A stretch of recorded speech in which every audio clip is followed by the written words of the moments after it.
ఓం నమః శివాయ. ఓం నమో నారాయణాయ. ఓం శ్రీ స్వర్ణాకర్షణ కాల భైరవాయ నమో నమః. ఓం శ్రీ నరదృష్టి నివారణాయ నమో నమః. అతిక్రూర మహాకాయ కల్పాంతర దహనోపమ శ్రీ అష్టకాల భైరవ దేవతాభ్యో నమో నమః. హరి ఓం. మా ఛానల్కి స్వాగతం. చూస్తున్న వీక్షకులకు ప్రేక్షకులకు ప్రియ కాళభైరవ భగవద్బంధులకి స్వాగతం పలుకుతూ మమ్మల్ని ఎంతగానో ఆదరిస్తూ ఉండబడినటువంటి ప్రియ సోదరీమణులకు సనాతన ధర్మ సంరక్షకులకు వీక్షకులకు మీ ఇంటి పురోహితుడిగా, మీ ఇంటి ఆస్ట్రాలజర్గా, మీ ఇంటి వాస్తు నిపుణుడిగా మీకు స్వాగతం పలుకుతూ ఈ శోభకృత నామ సంవత్సరానికి వీడికోలు పలుకుతూ ఈ సంవత్సరంలో ఉండబడినటువంటి అష్ట కష్టాలు ఈ సంవత్సరానికి స్వస్తి పలుకుతూ ఈ సంవత్సరంలో జరిగినటువంటి అద్భుతాన్ని, ఆనందాన్ని, ఐశ్వర్యాన్ని మూటగట్టుకొని రాబోయే కాలానికి స్వాగతం పలుకుతూ అందరిపైనను ఆ కాళభైరవ స్వామికి ఆశీస్సులు ఉండాలని కోరుకుందాం. మనకు 1వ తారీఖు 4వ నెల 2024 నుండి 8/4/2024 వరకు అనగా సంవత్సరానికి వీడుకోలు పలుకుతూ ఆదివారం రోజు మాస శివరాత్రి, సోమవారం పూట సోమవతి అమావాస్య సందర్భంగా మనం అందరం ఎలాంటి విధి విధానాలు పాటించడం వలన ఈ కష్టాలకు స్వస్తి పలుకుతూ రాబోయే కాలానికి శోభకృతనామ సంవత్సరానికి స్వాగతం పలుకుతూ ఎలాంటి ఐశ్వర్యాన్ని, ఎలాంటి ఆనందాన్ని పొందాలో ఈ వీడియోలో సవివరంగా సంపూర్ణంగా తెలుసుకుందాం. ద్వాదశ రాశుల్లో గ్రహ గమనాన్ని కూడా ఒకసారి వీక్షింపచేద్దాం. మేషరాశిలో బుధుడు మరియు గురు సంచార స్థితి, కన్యరాశిలో కేతు సంచార స్థితి, కుంభరాశిలో కుజుడు శుక్రుడు శని సంచార స్థితి, మీనరాశిలో రవి రాహుల సంచార స్థితితో గ్రహ గమనాలు ఈ విధంగా ఉన్నాయి. సింహరాశి వారికి అష్టమ స్థానంలో రాహు సంచారం చేయడం వలన ఎరుపు రంగు గాజులు, ఎరుపు వస్త్రాలు, ఎరుపు రంగు కలిగినటువంటి చీరను ఏర్పాటు చేసుకొని కులదేవతలకు, ఇష్టదేవతలకు బొడ్రాయి దగ్గర, గ్రామదేవత దగ్గర ఎర్రటి దీపాన్ని పెట్టి ఈ చాకలి వాళ్ళతో దిష్టి దించుకొని వారికి ఈ వస్త్రాలను దానం చేయడం వలన దృష్టి ప్రభావాలు, వాస్తు దోషాలు, నరదృష్టి యొక్క ప్రభావాలు, తాంత్రికపరమైన దోషాలు, అనారోగ్య పరిస్థితి, నరాల బలహీనత, దీర్ఘకాల వ్యాధులు దూరం అవుతాయని చెప్పి గమనించాలి.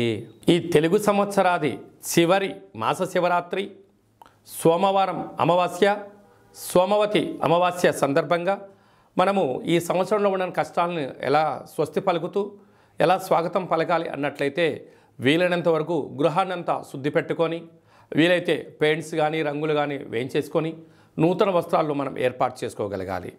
అదే కాకుండా ఆదివారం రోజు మాస శివరాత్రి మహాదేవుడికి యథాశక్తిగా పంచామృతములతో, గరికతో, నవధాన్యాలతో యథాశక్తిగా అభిషేకం చేసుకోవడం.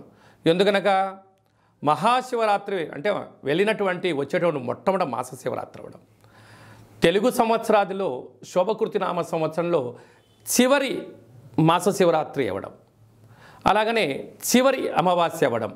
అంటే మనము ఈ చివరి అమావాస్య అవ్వగానే మనం ఏం చేస్తూ ఉంటామయ్యా అంటే మనకు పొలాల అమావాస్య అని, కొత్త అమావాస్య అని, అంటే ఒక్కొక్క ప్రాంతంలో ఒక్కొక్క రకమైన పేర్లు పిలవడం జరుగుతూ ఉంటుంది.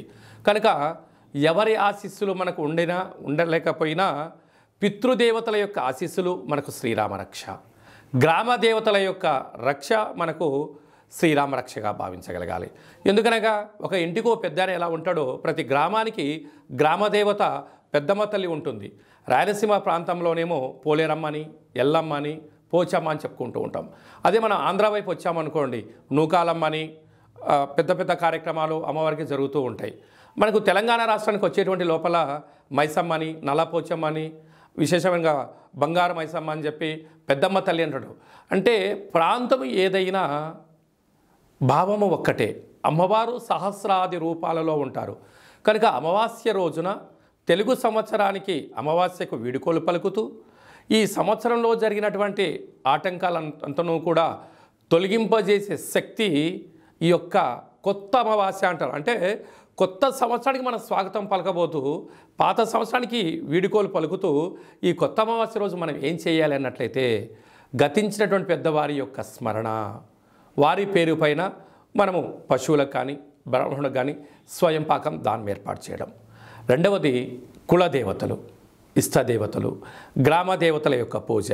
అందుకే ఇలాంటి కాల సమయంలో మనం ఏం చేయగలగాలి అన్నట్లయితే ఇంటినంతా శుద్ధి పెట్టుకొని ఇంటి గుమ్మాలకు కానీ సింహద్వారాలకు కానీ శ్రీరామ అనేటువంటి అక్షరాలను రాసుకోవడం, స్వస్తికిని రాయడం, అలాగనే ఇంట్లో పూజామందిరంలో దేవతల్ని శుద్ధి పెట్టుకొని అఖండమైన దీపాన్ని ఆ ఒక్క పూట పెట్టుకొని మనకు పులగము అంటాం రాయలసీమ ప్రాంతంలో, అలాగే మనకు తెలంగాణకు వచ్చినప్పుడు కిచిడి అంటారు, ఆంధ్ర ప్రాంతానికి వచ్చినప్పుడు పులిహోర అంటాం. అంటే ఒక్కొక్క ప్రాంతంలో ఒక్కొక్క రకం అంటే ఉడికేటువంటి అన్నంలో అంటే బియ్యంలో పెసరపప్పు కొద్దిపాటి పసుపును వేసి అన్నాన్ని ఉడికింపచేసి తెల్ల నువ్వుల పచ్చడిని ఏర్పాటు చేసుకొని అలాగనే గారెలు, బూరెలు, ఉండ్రాళ్ళు, భక్ష్యాలు లాంటివి చేసుకొని కులదేవతలకు నైవేద్యంగా పెట్టి గతించిన పెద్దవారికి నైవేద్యంగా ఏర్పాటు చేసుకొని అవన్నీ ఏర్పాటు చేసుకొని ఒక కొత్త చీరే, 2 జాకెట్ పీసులు, గాజులు, పూలు, పళ్ళను ఏర్పాటు చేసుకొని మన ఇంట్లో అంటే మన ప్రతి గ్రామంలో చాకలి వాళ్ళు ఉంటారు,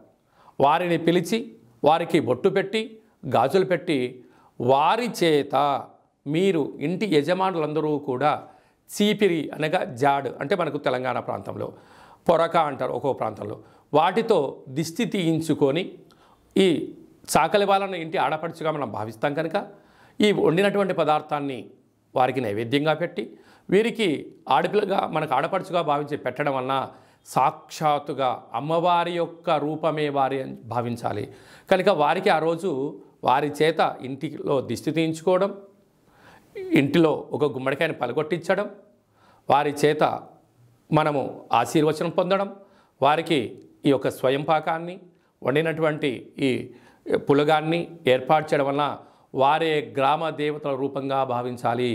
ఇచ్చి ఏర్పాటు చేసినట్లయితే మనకు పట్టినటువంటి శని, మనకు పెట్టినటువంటి దరిద్రము సర్వము తొలగిపోయి సంపూర్ణంగా ఐశ్వర్యానికి రాబోయే సంవత్సరానికి స్వాగతం పలుకుతారని చెప్పి గమనించాలి. వీలైనంత వరకు చాకలి వాళ్ళతో దిష్టి తీయించుకోవాలి. మన తెలంగాణ ప్రాంతంలో చాకలి వారిని మడేలా అని మరొక పేరు కూడా ఉంటుంది. మడేలతో దిష్టి తీయించుకుంటే మండెము కూడా ఒక వజ్రం అవుతుందని చెప్పి మనకు సామెత ఉంటుంది. అదే రాయలసీమ ప్రాంతంలో చాకలి వారు ఇంట్లో తుడిస్తేనే దరిద్రం పోయి లక్ష్మీదేవికి స్వాగతం మనం పలుకుతుంది అని చెప్పి గలుపుతారు. అదే ఆంధ్ర ప్రాంతంలో చాకలి వారికి దానం చేయడం వలన ఐశ్వర్యం మన సొంతం అవుతుందని చెప్పి పెద్దవారి యొక్క నానుడి కూడా. కనుక వీలైనంత వరకు ఆ ప్రయత్నం చేయాలి. కనుక ఈ సంవత్సరానికి వీడుకోలు పలుకుతూ కొత్త అమావాస్య రోజున అమ్మవారిని స్మరిస్తూ గ్రామ దేవతల యొక్క ఆశీస్సులు పొందగలరు అనేది చిన్న విన్నపం. కనుక అందరికీ ఈ సంవత్సరంలో కష్టాలన్నీ ఇక్కడికే పులి స్టాప్ అయిపోయి రాబోయే సంవత్సరంలో స్వాగతం పలకాలని గ్రామదేవతల్ని కోరుకుందాం.